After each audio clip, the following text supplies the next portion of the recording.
So we've got our new live track GPS tracker by Idrive. The concept behind these trackers was very little, if no ongoing cost. So there's a once-off purchasing price, free app that's supported by it, and the only ongoing cost is the SIM card. We supply them with a $5 prepaid Aldi SIM card. We chose the Aldi SIM card because they work off the Telstra network and their data lasts for 12 months. The units themselves are very efficient. We expect most users would use less than $5 in a year. You can download an Aldi app, and it allows you to track your usage and easily reload, and it'll remind you when you need to reload and when you run out of data. So particularly in vehicles or trailers that aren't moving very often that you might forget about, it'll alert you when it's time to renew it.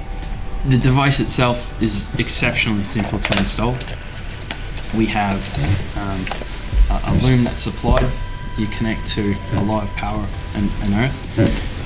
The amp draw on them is less than 0.01 of an amp when they're in sleep mode. So if they haven't recorded a movement in a couple of minutes, they'll basically go into sleep. They have a movement sensor, so as soon as they're disturbed, they'll wake them back up. And depending on how you've set the app, they'll either alert you that it's woken up with a burglar alarm, or it'll just start tracking its movements again. The unit itself is quite small, so it's designed to be hidden in the vehicle or the trailer, away from where it can be detected. The GPS antenna is exceptional in them, so we can fit them in behind dashes, under seats, inside the trim panels on pillars, and they'll still record a solid GPS signal. We've tested them in all sorts of different weird and wacky places to see what they'll do, and we have found their limits, but we've really got to hide them to be able to shelter them from their GPS signals. Generally, we would find a constant 12-volt source. The constant 12-volt source, because their power draw is very, very minimal, won't draw the battery flat, particularly vehicles that are being driven on a regular basis. Obviously, anything that's being stored for periods of time, there's a limitation to how long it'll last. We've had them powered up on small security batteries, little 20 amp hours, for months, and the battery's still very strong. So we're quite confident that in most applications they're not going to kill the battery. Installing the SIM card is about the most complicated part of the whole ordeal. Typical SIM card installation process: drop it in and then slide it across. We've got 3 LED lights.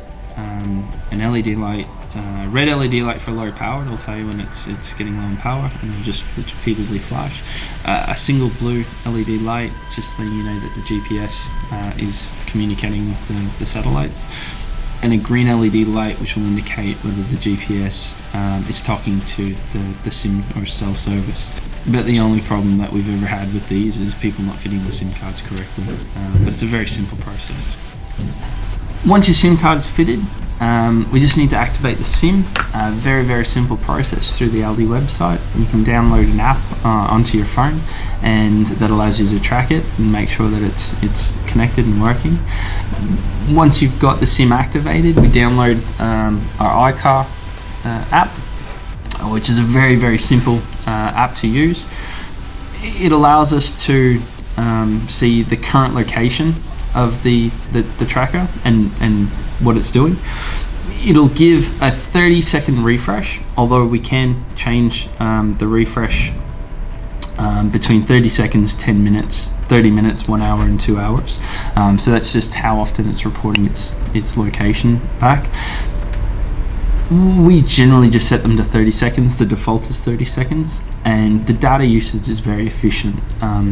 Again, we've got a car that's been driving for approximately 3 hours a day, 5 days a week since November, so that's just over 6 months, and it's used less than $2 of data, so majority of users won't expend that.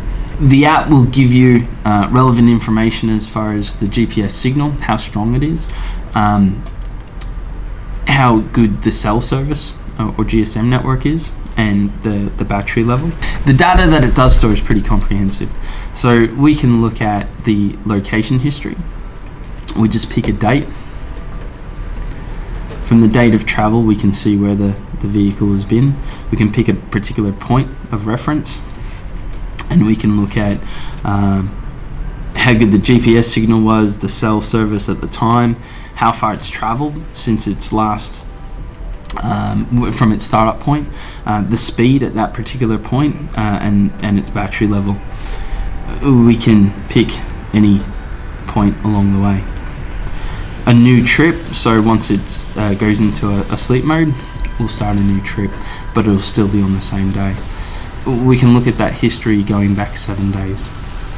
If it runs out of cells reception or GSM network, it will continue to record the data until it gets back into service, and at that point it'll upload the data of where you've been. So a recent trip to Fraser Island with very, very limited reception, but it recorded our entire trip.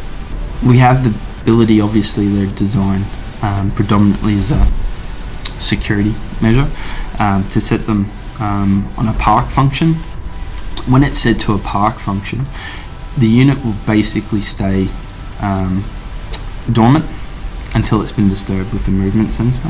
As soon as it's been disturbed, it'll send an update to your phone through the app to let you know that the tracker has been activated, and you can check out its current location. They're quite sensitive, so it might be just heavy winds, someone moving past the car, someone sitting in the car, someone moving through the caravan, but you'll be able to look at the real-time location and see if it's moved or if it's... We also have the ability to fit a geofence or to set up a geofence. We can set 4 specific regions. The minimum region is 100 meters, and if the device moves in or out of that region, you can set it to either alert you moving in or moving out. It allows us to do it set by time or leave that time. You can have it set for any time it comes in or out of that range or leaves that range, or you can set it very specific times, and then you just save it. You can set up to 4 geofences. A fairly robust unit, but we do recommend these to be installed internally within the vehicles. We've fitted numerous externally, but the concept was that they're designed into a very small package so that we can hide them under dashes, under seats, into the trim panels, wherever you think that someone isn't going to be looking for a GPS tracker. The Live Track by Idrive Australia is $2.99, supplied with a $5 prepaid SIM card at no additional cost. It comes with a 12-month warranty. Not that we'd expect any problems, but we can repair anything that would go wrong with them outside of the warranty terms. But to date, they've been fairly reliable for us.